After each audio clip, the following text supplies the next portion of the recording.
Nós estamos aqui com a incumbência de trabalharmos o tema luta contra o mal. E a coordenação da casa solicitou-nos, se houver uma desfiguração na apresentação, por causa de questão de conflito entre software e tal, que gente não costuma trabalhar um pouquinho. Com base no livro Boa Nova, na verdade no capítulo 7, pelo Espírito Humberto de Campos, a psicografia de Chico Xavier. Antes de iniciarmos, nós gostaríamos de deixar claro para todos que trata-se, na tarde de hoje, de um estudo denso. Então nós vamos contar com a paciência de todos, porque a página solicitada para abordar o tema, nós teremos que fazer uma leitura dela toda, então nós vamos fazer juntos. E certamente apresenta o material alguns pontos em que se torna indispensável a nossa leitura para que nós possamos, de certa forma, conseguirmos apreender o seu conteúdo. É um tema muito complexo por um lado e simples por outro. Vai ficar a critério de cada coração como vai interagir com esse propósito. A doutrina espírita ela tem a sua linha muito particular de abordar os temas que dizem respeito à própria evolução humana, como também o próprio Evangelho de Jesus. Cabe a todos nós que estamos abraçando a tarefa espírita buscarmos a nossa fidelidade maior aos princípios trazidos por Allan Kardec. Nos valemos, nesse intento diminuto de nossa parte, ao pautarmos os nossos esforços na obra psicografada por Chico Xavier, face à harmonia que ela guarda com a obra da codificação. Tá ok, gente? Então, nós detemos os nossos esforços, muito particularmente na obra psicografada por Chico Xavier, que temos dedicado o esforço de tentar aprender o inúmero conteúdo que ela traz. Tranquilo até aqui, gente? Se vocês tiverem dúvidas, vocês podem perguntar, porque não é o objetivo nosso aqui esgotar o tema, não. Tá, tranquilo? Então, quando nós recorremos ao livro Boa Nova, Humberto de Campos, na psicografia de Chico Xavier, capítulo 7, A Luta contra o Mal, nós vamos encontrar a abertura de todas as ocorrências da tarefa apostólica. Os encontros do Mestre com os endemoniados constituíam os fatos que mais impressionavam os discípulos. A palavra diabo era então compreendida na sua justa acepção. Segundo o sentido exato da expressão, era ele o adversário do bem, simbolizando o termo. Dessa forma, todos os maus sentimentos que dificultavam o acesso das almas à aceitação da Boa Nova e todos os homens de vida perversa que contrariavam os propósitos da existência pura que deveriam caracterizar as atividades dos adeptos do Evangelho. Tranquilo, gente, até aqui? Vamos em frente. Dentre os companheiros do Messias, Tadeu era o que mais se deixava impressionar por aquelas cenas dolorosas. Aguçavam-lhe sobremaneira a curiosidade de homem os gritos desesperados dos espíritos malfazejos, que se afastavam de suas vítimas sob a amorosa determinação do Mestre Divino. Quando os pobres obsidiados deixavam escapar um suspiro de alívio, Tadeu volvia os olhos para Jesus, maravilhado de seus feitos. Certo dia em que o Senhor se retirara com Tiago e João para os lados de Cesareia de Filipe, uma pobre demente lhe foi trazida, a fim de que ele, Tadeu, anulasse a atuação dos espíritos perturbadores que a subjugavam. Entretanto, apesar de todos os esforços de sua boa vontade, Tadeu não conseguiu modificar a situação. Somente no dia imediato ao anoitecer, na presença confortadora do Messias, foi possível a infeliz dementada recuperar o senso de si mesma. Observando o fato, Tadeu caiu em sério e profundo cismar, Desculpe a pontuação. Por que razão o mestre não lhes transmitia automaticamente o poder de expulsar os demônios malfazejos para que pudessem dominar os adversários da causa divina? Um pequeno parênteses para nós. Nós vamos observar aqui o autor espiritual utilizando profundo cismar. Tá ok, gente? Nós trouxemos rapidamente o que quer dizer o cismar na sua amplitude do termo e vamos explicar por quê. Cismar, refletir sobre alguma coisa de maneira insistente. Pensar em imaginar com fixidez, ou seja, de forma fixa, firme, imutável. Levantar suposições sobre, suspeitar. Tá claro, gente?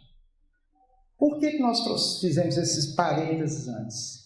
Nós estamos estudando uma obra, a obra de Allan Kardec, a obra psicografada por Chico Xavier, e aqui nós vamos nos deter de forma mais profunda agora, nesse momento, a obra psicografada por Chico Xavier, em que o espírito, ou os espíritos através da psicografia de Chico Xavier, costumam utilizar algumas palavras que para nós soam difíceis, para a maioria de nós.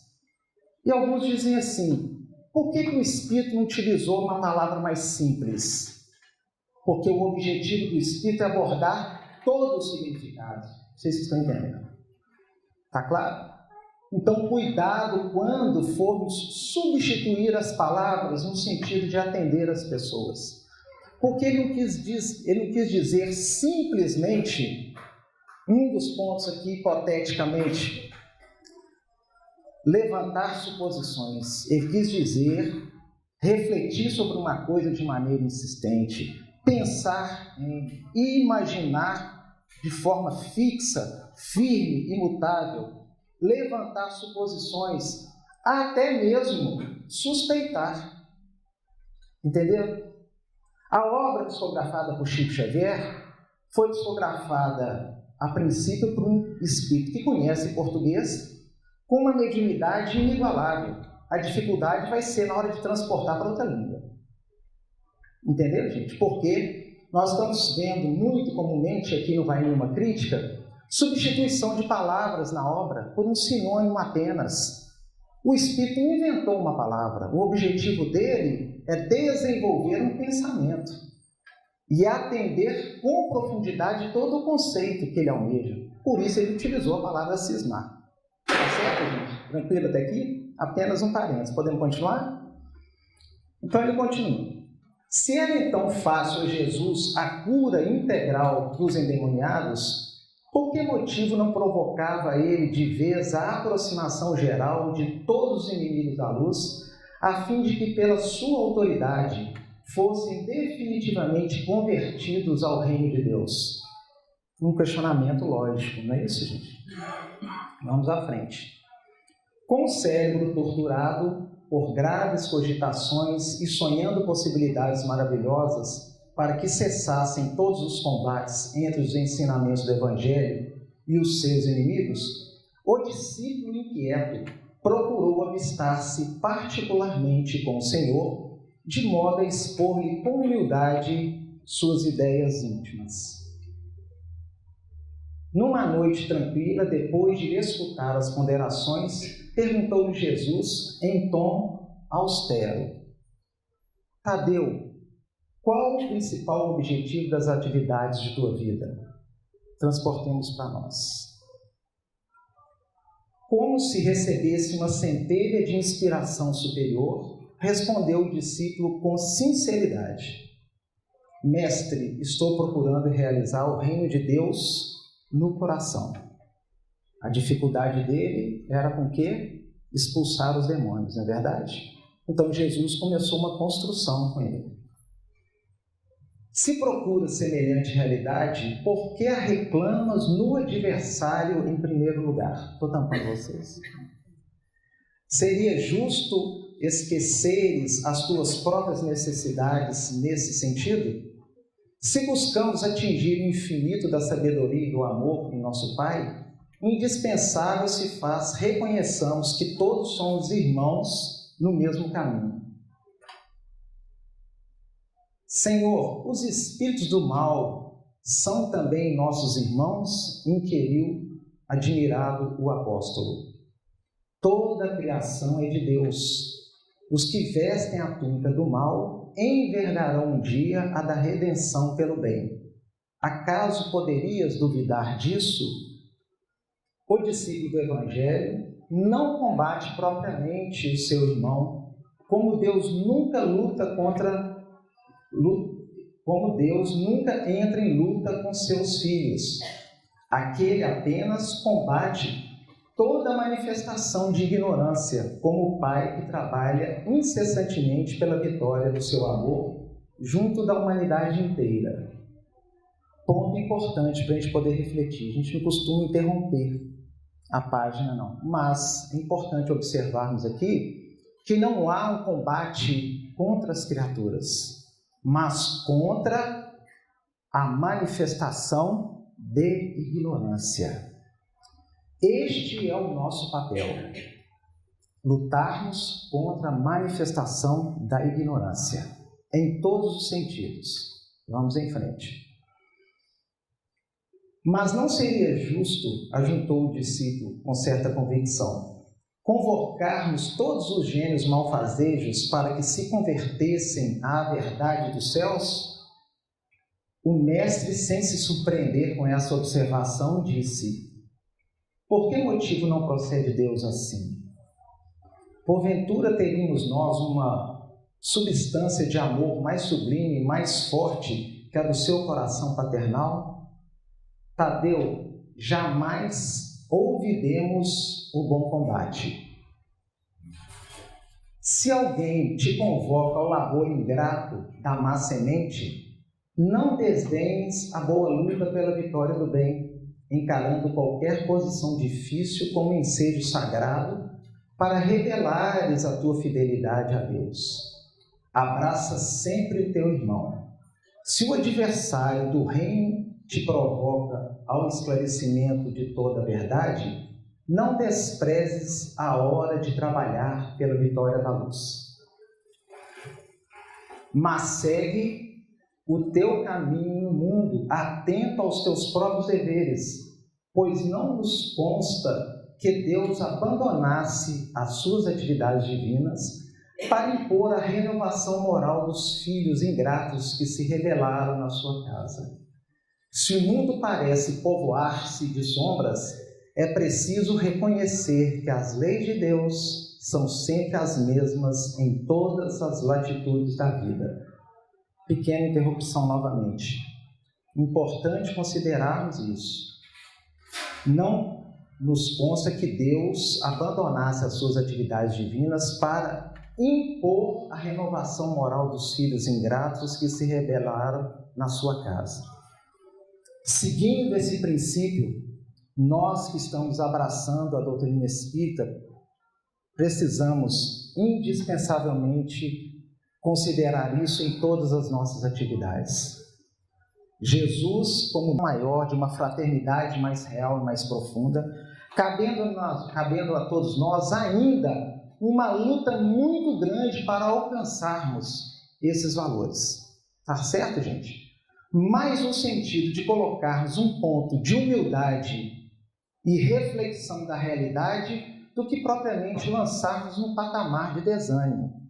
O que não pode, o que não deve, melhor dizendo, acontecer é acreditarmos que com determinados movimentos corriqueiros nossos, louváveis, de atendimento a quem sofre, que isso vai garantir uma iluminação interior suficiente para lidarmos com espíritos com grandes dificuldades na vida espiritual. Deu uma ideia? Deixei claro. Este é o grande ponto para poder refletirmos. Porque nós acreditamos que pelo fato de estarmos frequentando uma casa como essa, abraçando o trabalho devotadamente, com a sua frequência, sua dedicação, que nós já conseguimos alcançar valores que a obra espírita, quando nós penetramos nela com mais segurança, deixa claro que nós carecemos, muitos deles.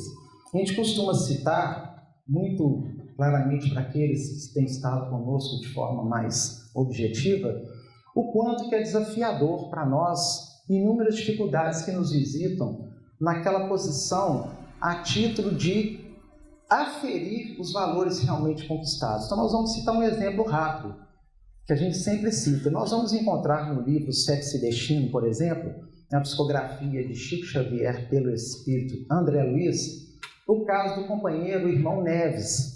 É um companheiro devotado, trabalhador da colônia Nosso Lar, 40 anos de dedicação na vida espiritual, e ele, quando ele chega à casa dele e ele vê a filha dele, que estava acamada, sendo traída pelo marido, em que o marido estava ali junto com a amante trocando carícias, ele perde o equilíbrio. Perceberam, gente? E está lá, não está aqui não. Ou seja, está na vida espiritual de forma mais ampla, com mais liberdade, com mais profundidade de conhecimento, e mesmo assim é visitado por uma dificuldade no seu campo íntimo. O próprio André Luiz, quando vê essa cena, a gente sempre repete isso, entra num campo mental de julgamento. E em função dele julgar o casal que estava ali trocando carícias, ele percebe que o julgamento mental dele incrementa o casal. O casal se sente mais ainda atraído pela dificuldade que ele lançara. Então ele se envergonhou de ter pensado daquela forma. Então, quando nós estudamos o Evangelho de Jesus e recorremos à obra espírita, o não julgueis apresentado no Evangelho toma outra proporção, porque o julgamento nosso não vai trazer a resposta que nós acreditamos. Num caso como este, por exemplo, vai como que incrementar, como se a gente lançasse gasolina no fogo. Deu uma ideia? Porque o tema é a luta contra o mal. E nós acreditamos que o mal, quando surge à nossa frente, nessa sua feição de ignorância ou de desconhecimento dos valores mais transcendentes da vida, que em uma postura de rigidez nossa, determinadas posições exacerbadas de autoridade, queremos demonstrar, que acreditamos que vai trazer algum resultado, enquanto que, na verdade, sob a ótica da doutrina espírita e as suas nuances, que somente a obra séria consegue revelar para nós, apresenta, quem sabe, um sentido todo oposto, um resultado bem menos satisfatório, se preferirem. Até aqui tranquilo, gente? Então, nós temos esse ponto para refletir. Então, Allan Kardec vem trazer para nós, na introdução do estudo da doutrina espírita, no item 6, o Livro dos Espíritos de Allan Kardec. Tá ok, gente? Nós vamos encontrar na introdução Allan Kardec nem começou a trazer ainda as questões do Livro dos Espíritos. Ele está aqui na introdução. E ele traz para a nossa reflexão rápida. Os espíritos pertencem a diferentes classes e não são iguais, nem em poder, nem em inteligência, nem em saber, nem em moralidade. Acompanhado, gente? Como estabelecermos determinadas formas exteriores de combater o mal, aqui no sentido amplo da abordagem, se os espíritos são individualidades, com poderes diferentes, inteligência diferente, saber diferente, moralidade diferente. Formas, determinados padrões de trabalho não vão funcionar, porque nós somos individualidades com condições íntimas diferentes. Deu uma ideia? Ou seja, o trabalho para se tocar o coração deve ser, acima de tudo, individualizado. Individual, porque cada um tem a sua condição de captação, de assimilação, de moralidade, sua construção no tempo. Por isso a questão de Tadeu. Por que Deus não pega todos de uma vez, reúne todo mundo e doutrina todo mundo como se fosse num pacote? É possível? Se são seres em dificuldades, em que pese, por vezes, estarem convivendo na mesma linha ou na mesma faixa. Deu uma ideia rápida, gente?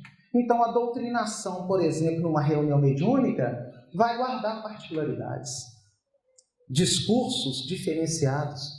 Então, um dirigente que não lê, que não estuda, ele tem o campo intuitivo rasteiro, ele vai lidar sempre com fórmulas, com padrões de palavras, de verbalização.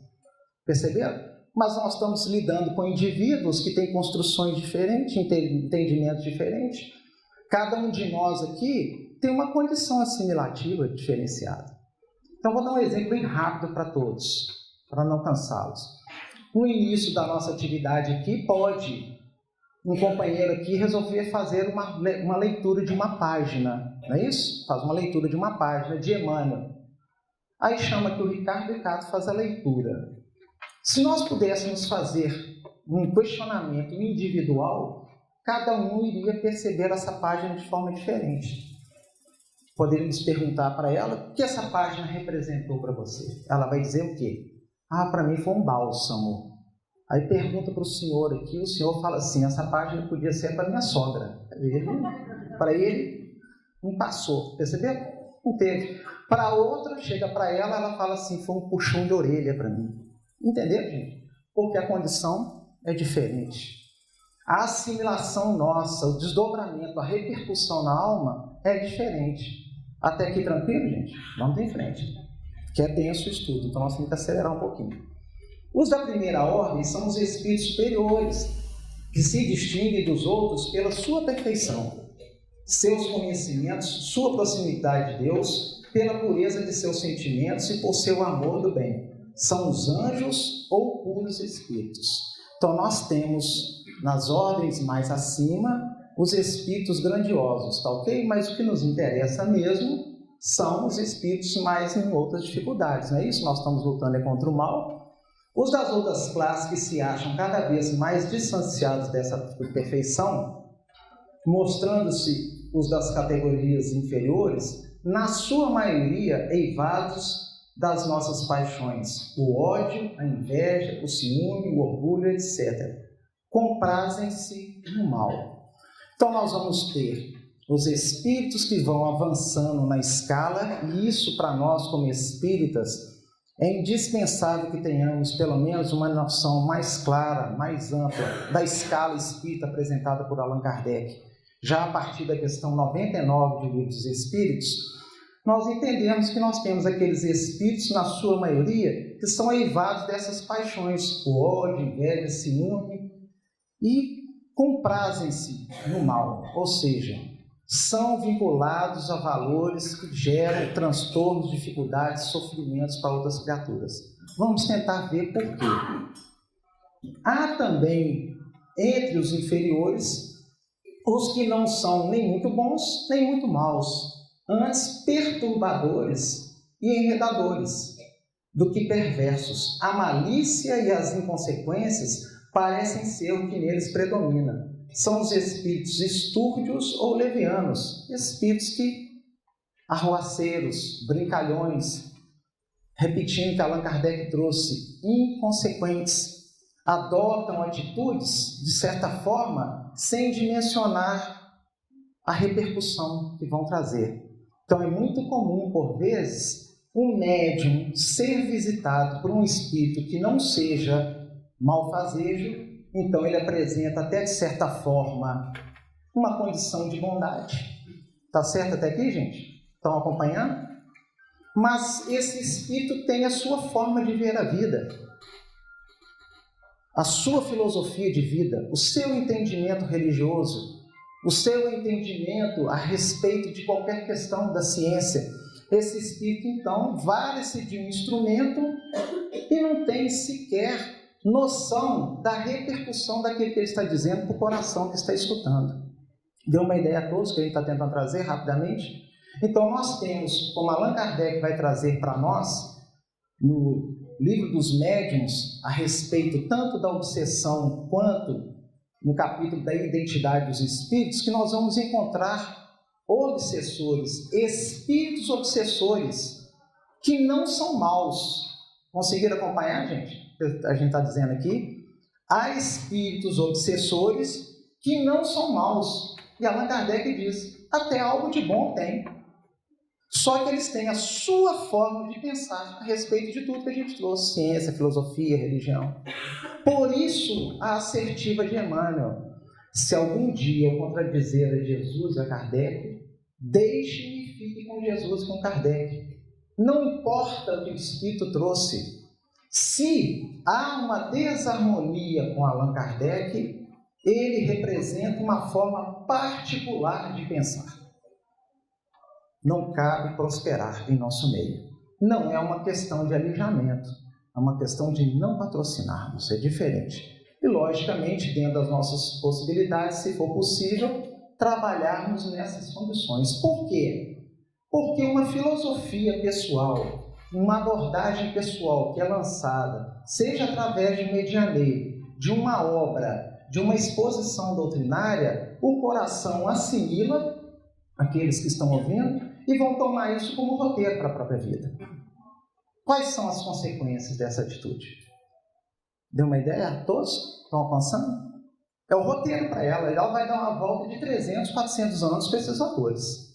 Porque nós estamos lidando com uma realidade que o espírito é imortal. Tá certo, gente? Daqui? Vamos em frente, então. Tranquilo?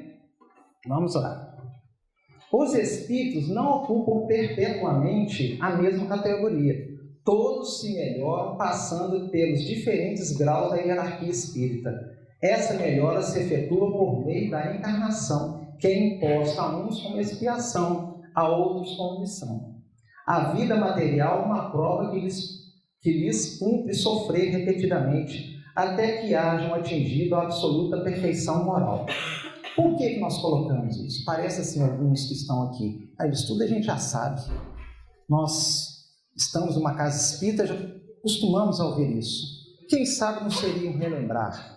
Se todos os espíritos foram criados simples e ignorantes, e tem espíritos que pela sua ignorância trabalham de forma equivocada ou atuam de forma equivocada nas várias faixas próximas aos homens na Terra, desvirtuando os homens, ou quem sabe sendo os próprios homens na sua iniciativa de desvirtuamento, esses espíritos estão percorrendo uma trajetória que nós, pretensiosamente acreditando que somos iluminados, percorremos. Ou falei algo equivocado aí? Por isso, Jesus diz, ame todos eles, são irmãos. Por quê? Porque na trajetória eles estão num ponto que muitos de nós estivemos até ontem. Até ontem. Não precisa ir muito longe, não. Perceberam? Então, é algo que nós vivenciamos. E é isso que nós vamos observar em todas as obras que guardam harmonia com a codificação espírita, que vão abordar a respeito das trevas na vida espiritual. Tranquilo? Aqui? Choca por vezes, né, gente? Mas nós devemos acostumar para criarmos uma condição diferente em nossos corações. Nós estamos aqui na parte segunda do Livro dos Espíritos, do Mundo Espírita ou Mundo dos Espíritos, no capítulo 1 dos Espíritos. Progressão dos Espíritos. Allan Kardec pergunta assim aos espíritos superiores, por que é, na questão 121, por que é que alguns espíritos seguiram o caminho do bem e outros o do mal? Então nós temos espíritos que seguem o caminho do bem e outros do mal. Ele está perguntando por quê. Não tem eles o livre-arbítrio? Deus não os criou maus, criou-os simples e ignorantes, isto é, tendo tanta aptidão para o bem quanto para o mal. Os que são maus assim se tornaram por vontade própria. Cuidado! As questões da doutrina espírita trabalhadas isoladamente, parece que nós temos aqueles espíritos que estão, de certa forma, vinculados ao mal de forma eterna, o que não é bem assim, tá certo? Então nós vamos perceber que alguns espíritos, como nós próprios, em determinadas situações de nossas vidas ou em determinadas condições na vida espiritual, elegemos uma trajetória, nem sempre muito feliz. Haja vista hoje as dificuldades que nos visitam a todos nos nossos processos encarnatórios, a título de expiações, que chegam e não pedem licença, não é mesmo? Somos todos aí visitados pelas lutas. Continuando, ainda na progressão dos espíritos. Questão 122. Como podem os espíritos, em sua origem, quando ainda não têm consciência de si mesmos, gozar da liberdade de escolha entre o bem e o mal? Há neles algum princípio, qualquer tendência que os encaminhe para uma senda de preferência a outra? Ou seja, o espírito está lá atrás, não tem ainda uma consciência muito grande, como é que ele vai determinar? Ok, gente? O que é o bem e o que é o mal? O livre-arbítrio se desenvolve à medida que o espírito adquire a consciência de si mesmo. Já não haveria liberdade desde que a escolha fosse determinada por uma causa independente da vontade do espírito. A causa não está nele, está fora dele, nas influências a que cede em virtude da sua livre vontade. É o que se contém na grande figura emblemática da queda do homem e do pecado original. Uns cederam à tentação, outros resistiram. Quando nós recorremos à epístola de Tiago, nós vamos encontrar aquela referência que diz que cada um de nós é tentado segundo a nossa própria concupiscência. Ou seja, as questões exteriores surgem à nossa volta e precipitam uma realidade que está dentro de nós. Deu uma ideia a todos, gente? Então não há que se falar a carne é fraca. Quem me jogou no chão foi em processo obsessivo, perceberam? A obra espírita é muito pródiga, muito tranquila no que diz respeito a essa questão. O que nós vamos perceber é que esta tentação não é somente do plano espiritual para conosco. Nós temos um universo, um contingente muito expressivo de espíritos na vida espiritual que praticamente convivem na realidade humana, entretendo-se com aquilo que nós podemos oferecer a eles. Então, vou dar um exemplo muito prático que a gente cita, que algumas pessoas que já nos acompanham já estão até de certa forma acostumadas.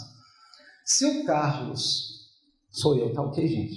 Circunstancialmente aqui à frente, está apresentando um estudo da doutrina espírita envaidecido, há um entretenimento entre a vaidade do Carlos e espíritos vaidosos que estão com ele. Deu uma ideia? Porque o próprio Emmanuel, no livro Pensamento e Vida, no capítulo da obsessão, define para nós que a obsessão é o equilíbrio de forças inferiores retratando-se entre si. Ou seja, o espírito é invejoso e encontra no encarnado aquilo que vai alimentar, fornecer o material a ele. Tá certo, gente? Por isso o discurso todo de Jesus. Como que você vai atender, ou atacar, ou vencer, ou lutar contra o mal, se você ainda apresenta aqueles inúmeros sentimentos que foi lido lá atrás, como parcelas ainda vivas na sua própria alma? Muitos de nós estamos, até de certa forma, abraçando as fileiras que nós nos encontramos, sem observarmos categoricamente qual é o móvel das nossas ações. E em função disso, por vezes estamos aí, quem sabe, alimentando pretensões ainda encobertas, vaidades, orgulhos, perceberam? Acreditando que estamos numa condição de maior destaque. Mas a vinculação espiritual não se dá por meras palavras, mas pela nossa própria irradiação natural daquilo que nós estamos cultivando como tema central, conforme André Luiz traz para nós através de Chico Xavier, que é a tônica de nossa vida.